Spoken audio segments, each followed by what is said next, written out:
Պարոն Եղոյան, երեք ուժեղ Հայաստանը առաջարկեց իր թերքնածին ձեր քննարկման ձեր դատին ներկայացրեց Արեգա Հովսեփյանին։ Հիմա մենք տեսնում ենք հարցերից շատը, թե արդյոք ուժեղ Հայաստանը տեսնում է Հայաստանը Եվրամիության կազմում։ Հիմա օրինակ նույն հարցը ուզում եմ ձեզ տալ,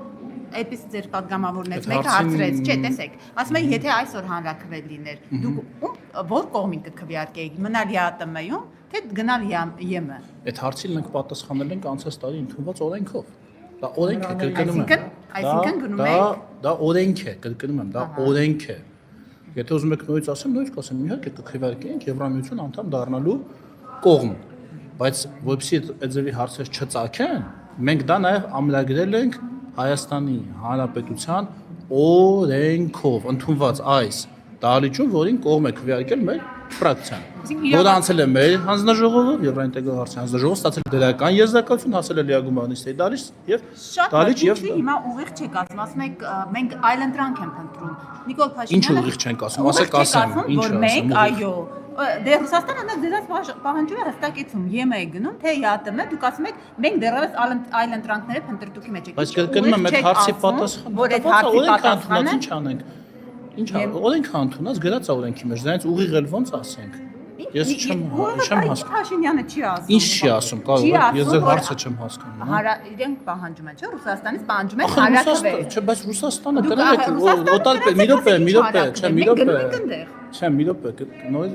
օտար պետությունը չի որոշում Հայաստանում երբ պիտի հանրաքվե լինի։ Բայց այդ դիրքորոշումը պարզեցնել է։ Այն հարցի դիրքորոշումը արտահայտված է օրենքով եւ գումարած նաեւ քաղաքական մակարդակում 1000 անգամ այդ մասին արված հայտարարություններով։ Հիմա հանրաքվե երբ կլինի, երբ չլինի, դա որևէ երրորդ պետության գործը չի։ Դա մեր եւ Եվրամիության հարաբերությունների գործն է։ Մեկը մյուսի հետ ինչ կապ ունի, ես չեմ։ Դուք հարցնում եք ժամկետից, թե ախր խոսափողը ստեղ է, ես ոնց կամերային եմ։ Հա։ Լավ, դուք հիմա հարցնում եք ժամկետից, թե ցանկությունից։ Դրանք տարբեր բաներ են։ Ես ոչ ժամկետից, ոչ ցանկությունից, պարոն Եղոյան, ես ասում եմ, եթե Հայաստանը որոշել է, այո, ԵՄ ճանապարհով է գնում։ Ինչի այս տարի հանրաքվե չի անում։ Չէ, ինչու օրինակ ԵԱՏՄ-ից դուրս գալու մասին չի խոսում։ Որտեղ դրա կարիքը չկա այսօր։ Դրա կարիքը չկա։ Այսինքն մենք մնում ենք ԵԱՏՄ-ում, այնքան ժամանակ, մինչև ինքը մեզ պետք չլինի, ու հետո կգնանք ԵՄ։ Դե դա մի քիչ կոպիտ ձևակերպում է, ոչ թե մինչև մեզ պետք չլինի, այլ քանի դեռ այնտեղ մնալը փոխշահավետ է։ Դրա համար էլ Հայաստանում փոխշահավետ է մեզ համար։ Բնականաբար մեզ համար էլ շահավետ, այո, բնականաբար ինչպես աշխարհում։ Դրա համար դրանք ասում են մեզ օգտագործելով մեր հաշվին մի ճանապարհ հարթեք դեպի Եվրոպա։ Բայց կներեք, այդպես դե կներեք, էլի դա հարցի մի քիչ վուլգարացում է։ Ես իրենց հայտարարությունն Դե իրենց, բայց դուք իրենց խոսնակը հոչեք։ Ես իրենց հայտարարությունը առանց ձեզ եմ լսել, բայց կներեք մաքսային միության մեջ այնպես չի, որ մեկը մեկին օգտագործում է։ Ինչ է մաքսային միությունը։ Մաքսային միությունն է բոլոր պետությունները օգտագործում են միմյանց հնարավորությունները իրենց տնտեսությունները զարգացնելու համար։ Մեկ ընդհանուր մաքսային սահման է, մեկ ընդհանուր մաքսային ուրեմն կացա է, այսպես ասած, որտեղ հավաքվում են բոլոր պետություններից հավաքագրված մաքսերը։ Հիմա եթե դուք նայեք օրինակ մեր վճարած մաքսերի ծավալը եւ հետ ստացած ծավալը մոտ, եթե չեմ սխալվում, երկու անգամ գերազանցում եմ մեր վճարած, որտեղ շատացել էին։ Կարգի տալիս է 180։ Հա, մոտավորապես երկու անգամ տարբերություն կա այնտեղ, ժամանակած չկա տարբերություն, տարիկա լինում է, տարիկա չի լինում։ Այսինքն դա այնպես չի, որ ինչ-որ մեկը գնացել է մյուսի հնարավորություններից օգտվում է։ Մաքսային միության իմաստն է, որ բոլորի հնարավորություններից օգտվել։ Ահա այդպիսի մաքսային միություն է նաև Եվրամիությունը։ Այնտեղ էլ բոլորի հնարավորությունից օգտվում է, շատ սխալ կլինի ասել, որ գիտեք, օրինակ Էստոնիան օգտվում է, չգիտեմ, Չեխիայի հնարավորություններից։ Դա այդպես չի հարցը դրված։ Պարոն Եղոյան, կներեք, տեսեք, ճիշտ է, այս ուժի առաջնորդի իրենց առանցքային դեպքերի հայտարարությունները լսելով, Ռուսաստանի հետ ավելի սերտացնելու, ԵԱՏՄ-ում ավելի խորացնելու։ Դա անդամ ենք էլ ավելի խորացնել, դրանից ավելի խորը հայտարարությունները հա, օքեյ, ձեր հարցադրումները ինչ որտեղ ներսում հասկանալի է, որ չեք պատկերացնում իրենց եվրոպական ինտեգրումը, բայց ով ասել չենք պատկերացնում։ Դե հարցադրումներն այդ մասին են ըստ էության, որ հա իրենց ուղղված հարցադրումները, հա, որ չեն պատկերացնում իրենք, հա։ Եվ տեսեք, չէ որ իշխանականների համար հարցեր կան, որ թե ինչպես են բանը, բայց դուք այդպես լինելով Եվի կողմնակից, հա, քաղաքական ուժը, մենք էլի առանցքային գործողություններ չենք տեսել դեպի Եվրոպա։ Օրինակ, այդ օրենքը ընդունվեց ոչ ժամկետներ ունի, ասենց անհասցե մի բան, նույնիսկ, այսպես ասած, պաշտոնյա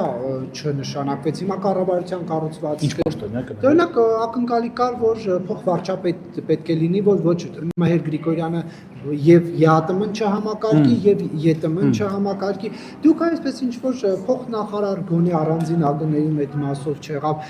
Դուք ինչ եք արել բացի այդ անհասցե օրենքը ընդունելուց։ Նախ օրենքի վերաբերյալ։ Օրենքը նախաձեռնվել է քաղաքացիների կողմից, եղել է նախաձեռնողում եւ ասեք ես ինչ ժամանակահատվածում հատկապես լրացման աստիճան կա, չես կարող օրենքը ջնջել նորից գրել։ Եվ այդպես օրենքը եկել է ազգային ժողովի դատին, դա այստեղ չի գրվել, որ ձեր ասած հարցին ես պատասխանում։ Մենք կարող ենք այն կամ ընդունել, կամ մերժել, կամ ասած ձեզ լրացնել, այդտեղ լրացումներ կատարվել են, եթե հիշում եք, ոչ միայն տեխնիկական, այնտեղ շատ թեթև բովանդակային բնույթեր կա, մենք չենք կարող կներեք, ճիշտ չէր լինի, որ մենք դնեինք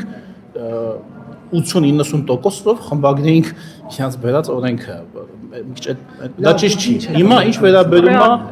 է ԵՄ-ի հետ հարաբերություններին, ընկերներ, դուք չեք հետքի, չէ՞ որ անցած 7 տարիների ընթացքում Եվրամիության հետ մեր հարաբերությունները աննախադեպ խորացել են։ Ես թվարկեմ նախ ռազմավարական գործընկերությունը այն որ նախ Հայաստան ուղարկվեց Եվրամիության դիտորդական առաքելությունը մեր պետության համար շատ ճակատագրական պահ է։ Սա հասկանալի է, չէ՞ որ Եվրամիությունում բարձրագույն քաղաքական մակարդակում է այս որոշումը կայացվել 27 պետությունների ղեկավարների համաձայնությամբ։ Սա մեկ, սրան ի պատասխան մենք միացանք նաև անվտանգ CSDP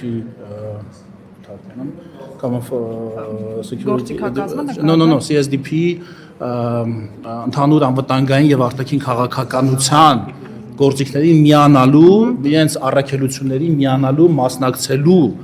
համաձայնագրին, այսինքն հետ այսօր մենք էլ կարող ենք իրենց կողմից, ինչպես օրինակ Կանադան մասնակցում է, չլինելով ԵՄ անդամ մասնակցում է Հայաստանում իրենց առաքելությանը, ահա այդպես մենք էլ կարող ենք հետ այսօր անցած տարի մենք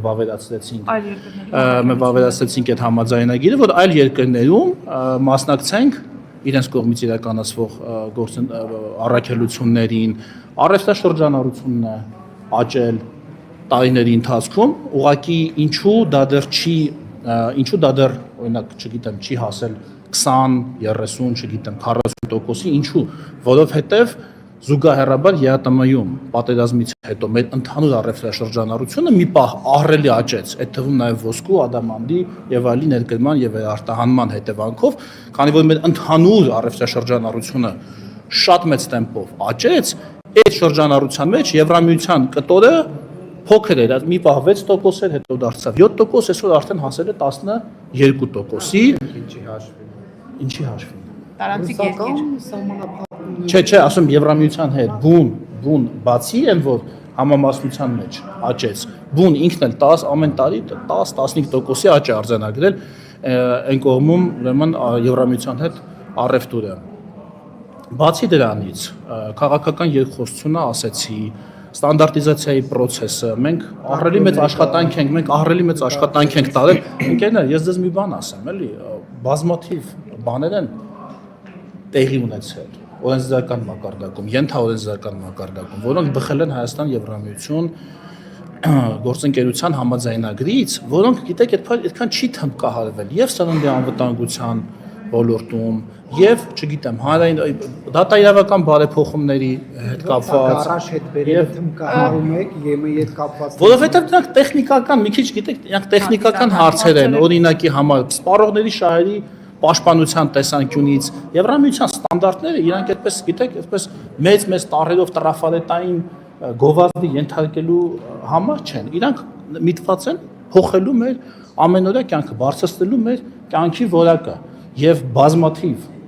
բարեփոխումներ այդ առումով կատարվել են եւ դուք չեք հերքի, չէ՞ օրինակ, որ հիմա օրինակ Հայաստանի Հանրապետությունում կյանքի որակը հիմա է ավելի մոտ Եվրամիության ստանդարտներին, թե սրանից 10 տարի առաջ։ Չէ, պարզ հարց, էլի։ Հիմա է ավելի, դուք այդքան շրջագայում եք, չէ՞։ 10 տարի առաջ եք հաստատ եղել 10 տարի առաջ եք եղել Եվրամիությունում, չգիտեմ, Վրաստանում եք եղել, Հայաստանում եք եղել, երբ հիմա կյանքի որակը ավելի չի մոտեցել ԵՄ ստանդարտներին։ Ես չեմ ուզում մանրամասնել, ասել, այս բարեփոխումն ու այն բարեփոխումը սա ու նա, բայց ես նաև մի ուրիշ բան պետք է ասեմ, որ այո, մենք այդ ընթացքում բախվել ենք որոշակի կառուցվածքային խնդիրների, եւ այդ կառուցվածքային խնդիրները հաղթահարելու ընթացքում դուք էլի նույն ջանասիրությամբ եկել եւ նույն հարցերն եք տվել, թե ինչու եք դուք հաղթահարում կառուցվածքային խնդիրները եւ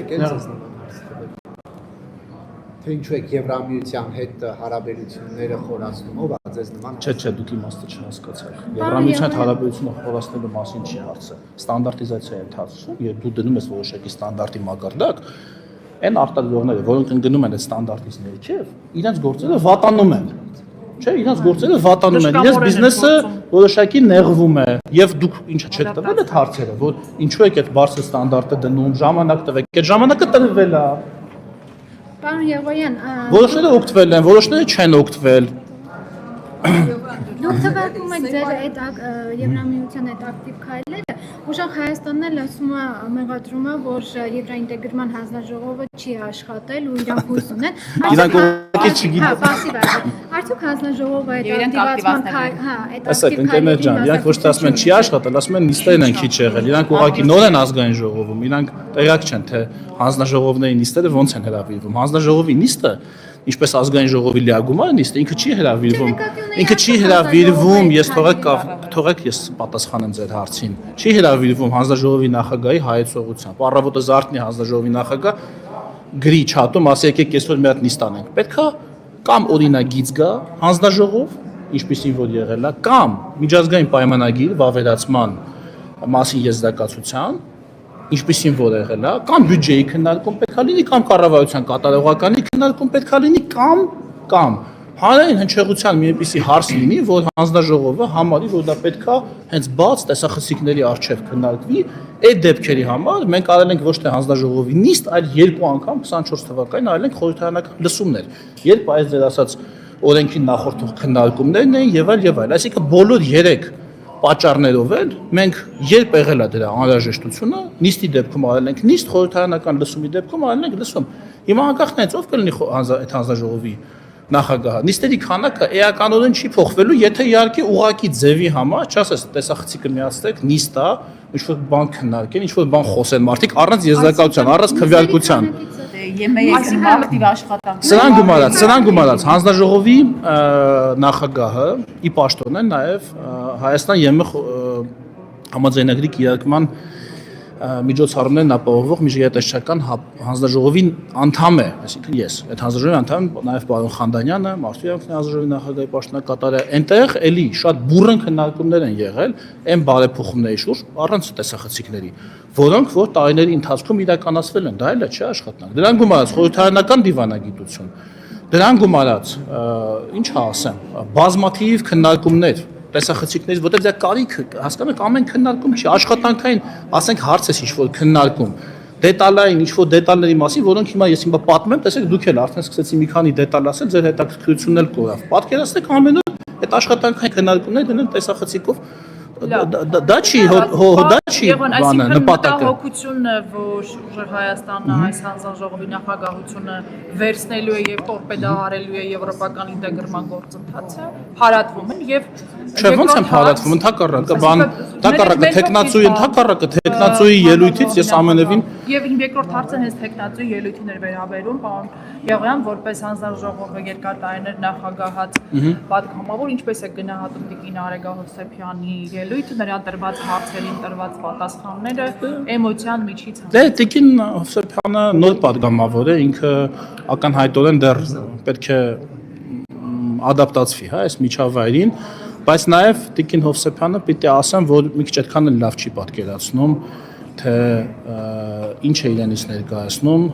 եվրոինտեգրման process-ը, ԵՄ անդամակցության process-ը, հա գիտի ընդհանուր գծերով, բայց իր խոսքի քննադատական մասից ես հասկացա, որ ինքը process-ը ամբողջ դետալներով չի պատկերացնում եւ որ էլ ավելի վատ է, իրանք այդքան էլ լավ չեն պատկերացնում, թե Հայաստանում ԵՄ ինստիտուտներ ոնց է ձևակերպել պարոն Կարապետյանը, Հայաստանում ԵՄ տեղայնացնել ասելով, իրանք այդքան էլ լավ չեն պատկերացնում, թե ինչի մասին է խոսքը։ Եթե մենք խոսում ենք անկախ դատական համակարգից, մենք նախ բազմիցս ենք ասել, որ էլ տեղ չկա, անկախ դատական համակարգը էլ ոնց է լինում։ Ասում են գործը տարան, մարդը արդարացվեց, կալանքի տարան, կալանքը չտվեց, մեկինը տվեց, մեկինը չտվեց, այլ անկախ դատական համակարգը ո՞նց է լինում, որ 100% դեպքերում կալանքը չտան կամ 100% դեպքերում մարդիկ արդարացվեն։ Այդ մեկ, երկրորդ, բայց անկախ դատական համակարգ ասելով, Ճապոնիայում էլ կա անկախ դատական համակարգ, Ավստրալիայում էլ, Ամերիկայում էլ, դա հո եվրոպական գյուտ չի անկախ դատական համակարգի։ Եվրոպական ինտեգրման process ենթադրում է ԵՄ ինստիտուտների հետ մերձեցում, այսինքն Եվա պայմանագրային բազայի խորացում։ Այս կետից սկսած, եթե մենք մեկ քայլ ուզում ենք խորացնել հարաբերությունները Եվրամիության հետ, մենք պետք է սկսենք բանակցությունները ասոցիացիան համաձայնագրի շուրջ։ Ասոցիացիան համաձայնագրի դա է մեր ինստիտուցիոնալ հաջորդ քայլը։ Նոր ենք սկսելու բանակցություն։ Ես ասում եմ, եթե մենք այս կետից սկսած ուզում ենք խորացնել մեր հարաբերությունները, շուտվանից չենք սկսել, դա վիժեցվել է 13 թվականին ու տենց էլ մնացել է դարակում այդ շուտվանից ոնց կարող ենք սկսել, եթե նորա որոշումը կայացվել, օրենքը եթե անցած տարի է ընդունվել, շուտվանից երբ այդ որոշումը չկա։ 2017-ին ՍԵՊԱ-ի համաձայնագիրը կնքվեց, ու այդ ՍԵՊԱ-ի համաձայնագրով Արցախի ժողովրդի ինքնորոշման իրավունքն էլ կար, որպես Արցախի հարցի Ուզում եք մենք խոսանք այդ մասին։ Մենք խոսել ենք, չէ՞, բայց այդ մասին։ Բա սկզբունքներից մեկը, բա մյուս երկուսը մոռացաք։ Սկզբունքներից մեկը, դրանից հետո անգամ 2020-ի պատերազմից հետո Ջոզեֆ Բորելը հայտարարեց Արցախի ժողովրդի ինքնորոշման իրավունքը։ Խոսքը ձեր աշխատանքի մասին է։ Մենք խոսել ենք չէ՞ մասին, դուք հիմա ուզում եք մյուս ստանալ, բայց ստեղծված էր։ Ինչի բավարար աշխատանք Ինչի մասին եք դուք խոսում։ ՍԵՊԱ-ի համաձայնագրի մասին։ Ես ՍԵՊԱ-ից չեմ խոսում։ Բայց ես ՍԵՊԱ-ից եմ հարցնում։ ՍԵՊԱ-ի համաձայնագրի կեսից ավելին կիրարկված է, արդեն մյուս կեսն էլ կիրարկվում փորում է, ամեն ինչ նորմալ է գնում ՍԵՊԱ-ից։ Չի ամենևին, ինչ ո՞րն է տապալվել։ Դուք այդ համաձայնագիրը նույնիսկ մի էջ այդ համաձայնագրից չեք կարդացել, դուք եք գիտեք տապալվել է թե չի տապալվել։ Մի բան եք լսել, եկել ստեղ կրկնում եք։ Ասեցիք, չէ, ասեցիք, մոտ 50%։ Հա, բայն 50%-ով պիտի կատարել։ Կատարեր չէ, կատարի։ Կատարի։ Հա։ Բեր պիտի կատարի։ Հա, յոթ։ Դուք արդյունավետ եք գնահատում ՍԵՊԱ-ի համաձայնագրով։ Հաշվի առնելով այն խոչընդոտները, որ դրա ընթացքում ծագել էին, COVID-ը, պատերազմը եւ այլն, այո, որոշակի դանդաղում եղել է, բայց արդյունավետության նվազում ես չէի ասի, այսինքն համետապես մենք այդ հանձնառությունից չկա հանձնառություն, որից հետ կանգնած լինենք։ Կա բան, որ պետք է ասենք կիրարկվել մարտ ամսին, կիրարկվել է ապրիլ ամսին։ Հա, դա կարող է լինի, մոտ 50%-ը կիրարկվել է, բայց կրկնում եմ ես։ Նորից եմ ասում, դրանից առաջ շարժվելու հաջորդ քայլը պետք է լինի ասոցիացիան համաձայնագիր։ Ես սա մասն եմ խոսում, դուք ասում եք, բան չի ասել, բայ 50%-ը կիրարկվել։ ՍԵՊԱ-ում այսպիսի կետ կար, չեղավ, դրանից հետո ախր դուք այդ կետի բովանդակությունը չեք հասկանում։ Դուք չեք Քրիստինա ջան, դուք չեք հասկանում։ Մենակ ես չէ, շատերն են հասկանում, բայց դուք ինձ թվում է անկեղծորեն դա չեք հասկանում, էլի կոնկրետ դուք։ Ես չեմ ասի, որ դե միլիոն անգամ ես դահլիճում դա խոսացվել է, հիմա նորից ինձ բան եք անում, ինձ պետք է լեկցիա չեմ կարդալու։ Ընդհանրապես բայդարեկան հոգեբանության հարցում ինչ որոշում եք այս հարցերի պատասխանը։ Որոշում չունենք, նիստ պետք է լինի ֆրակցիայի, այնտեղ պետք է քննի։ Ես չեմ կարող։ Անդադում եմ, եվրոպական ստանդարտ է։ Հարցերի պատասխանները կազմեն, այսինքն դուք շատ լավ եք հասկանում։ Այո, ես շատ լավ այդ հարցը, կոնկրետ այդ կետը, այդ երեք սկզբունքները, դրանց միջազգային կոնտեքստը, դրանց կիրարկման հնարավորությունները, կոնտեքստը, ենթատեքստը,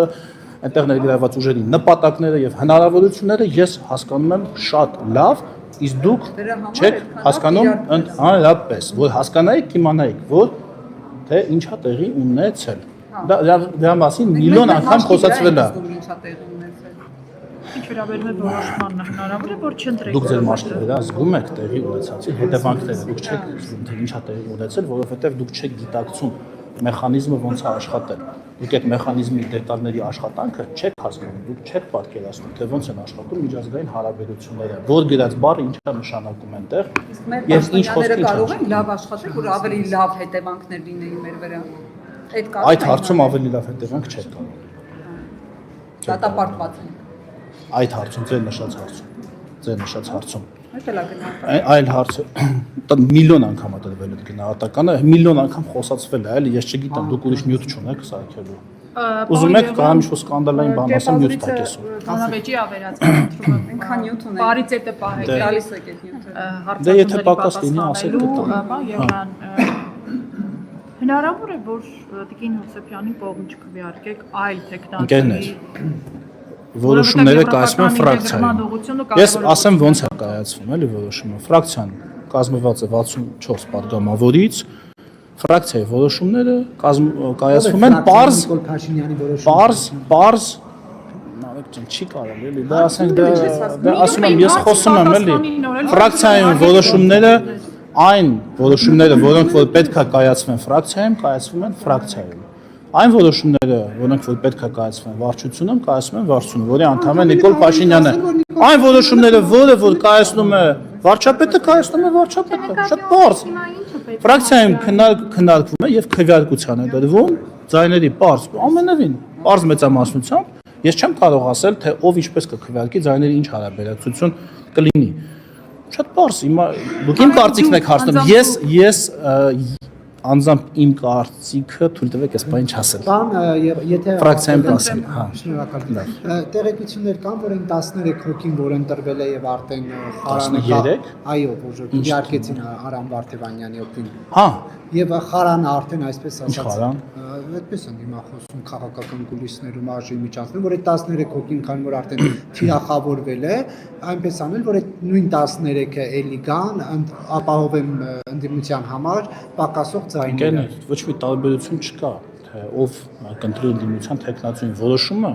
կայացվում է ֆրակցիայի կողմից, անուն ազգանունները այդտեղ Այսինքն բոլորը տեք պատասխանատու, ինչպես Նիկոլ Փաշինյանն էր ասում, 70% ընտրակեղծիքներով ընտրվածներին հանձնաժողովի նախագահների պաշտոններում ընտրելու համար։ Նույնիսկ եթե ընդդիմությունը հավաքի 1% ձայն, բառի բուն իմաստով եմ ձեզ ասում, 1% ձայն եւ իշխանությունը հավաքի 99% ձայն, այն 4-րդ աթոռ նախագահությունում պետք է զբաղեցնի ընդդիմադիր տեխնացու կամ չպետք է զբաղեցնի ոչ մեկ։ Պիտի մնա դատարկ, ինչպես նախորդ 4 տարիներին դատարկ էր։ Այսինքն ազգային ժողովի ընդդիմադիր փոխնախագահի պաշտոնը կախված չի ընդդիմության հավաքած ձայներից։ Ասում եմ 1% մի ձայն էլ եթե հավաքի ընդդիմությունը, իրենք միևնույնն է ազգային ժողովում ըստ ընտրական օրենս գրքի չեն մանիպուլացնում, կազմելու են 33%։ 33%։ Համարտահա չէ Փաշինյանի այդ հայտարարության մասին խոսել։ Չէ, ես դուք այդ Փաշինյանի հայտարարությունը կապում եք ազգային ժողովի ընդդիմադիր փոխնախագահ ընտրել չընտրելու հետ։ Փաշինյանի հայտարարությունը կապ չունի ազգային ժողովի փոխնախագահ ընտրել չընտրելու հետ։ Ոչ, ունի, որովհետեւ Դուք ասում եք իրենց ձայները ընտրակեղծիքով են, ասել ընտրակեղծիքով։ Դուք ասում եք, որ վարչապետն ասել է, որ իրենց ձայները ընտրակեղծիքով են, այսպես եւ այնպես է։ Եվ հիմա դուք այդ Ճիշտ է ասել, որ եղել է դա, բայց ես կրկնում եմ, նույնիսկ եթե հիմա կրկնում, ես հատուկ կրկնում եմ, եթե իրենք հավաքած լինեին ոչ թե քանի տոկոս են հավաքել, 20 քանի չէ, 24, 25 չեմ հիշում։ Ասեմ նույնիսկ եթե 1% հավաքած լինեին, այլ բան եմ այստեղ նստածել լինելու 33% ընդդիմադիր падգամավոր։ Հիշում եք 18 թվականին, երբ մենք հավաքել էինք 70%, ասենք այնտեղ ֆրակցիա կար հավաքել էր 10%, բայց իրենք այստեղ ներկայացված էին 15-20%-ով, համապատասխան բանաձևով։ Այն բան եմ ասում։ Ինչ եք ասում։ Կներեք, ձեզ համար ընդունելի է, որ ձեր խմբակցությունը ընտրեց մի ուժի ներկայացուցիչի եւ կընտրի հանձնաժողովի նախագահների պաշտոններում ուժերի ներկայացուցիչների, որոնք ըստ Նիկոլ Փաշինյանի 100% ընտրակեղծիքներով են եւ 2 օր անց դառնում են 70% ընտրակեղծիքներով ընտրված։ Դուք ինչպես եք դա ձեր այդ հայտարարությունն այս գործողությունը ակնհայտ է, չէ՞, որ մեր հասարակության մեջ կան ընդդիմադիր մարդիկ, դա ակնհայտ բան է, չէ՞, հո հասարակության 100%-ը իշխանության համակիրը չի։ Եվ ակնհայտ է, չէ՞, որ մեր հասարակությունը խորհրդարան է գործուղել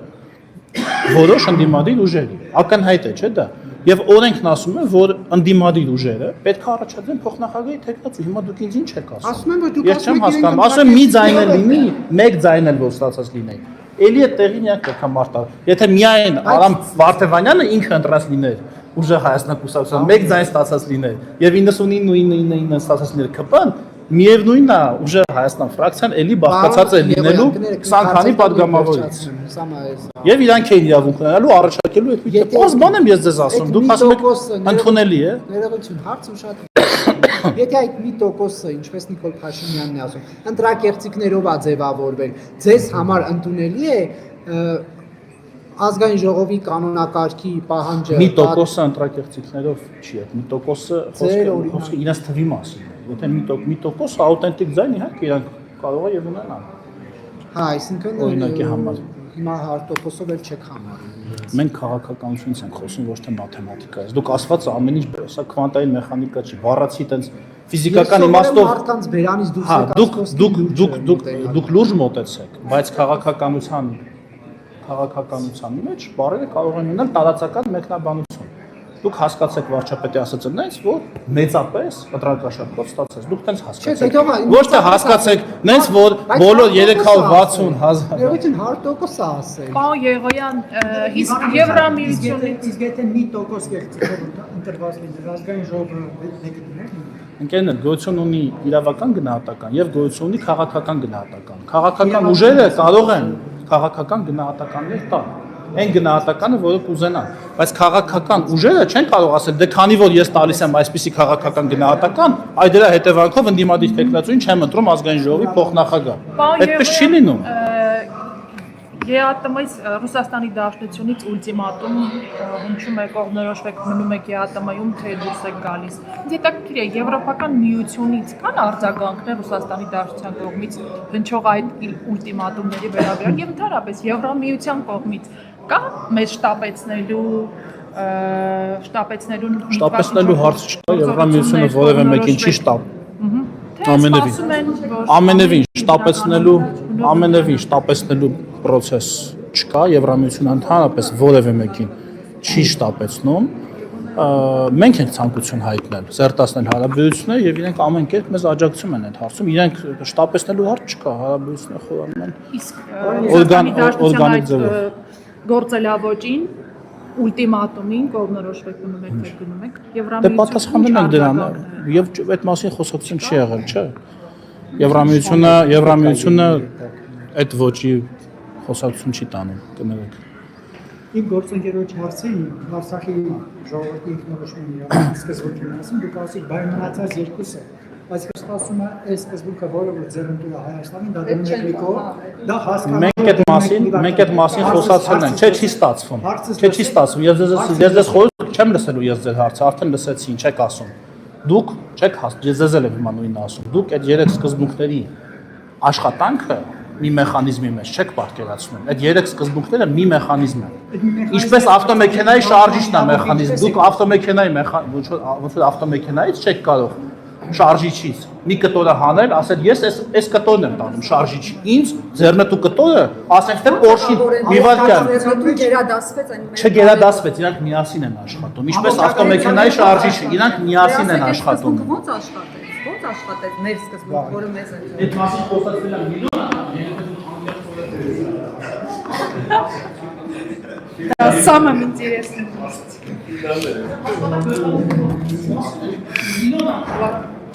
Из Барановича 5 человек.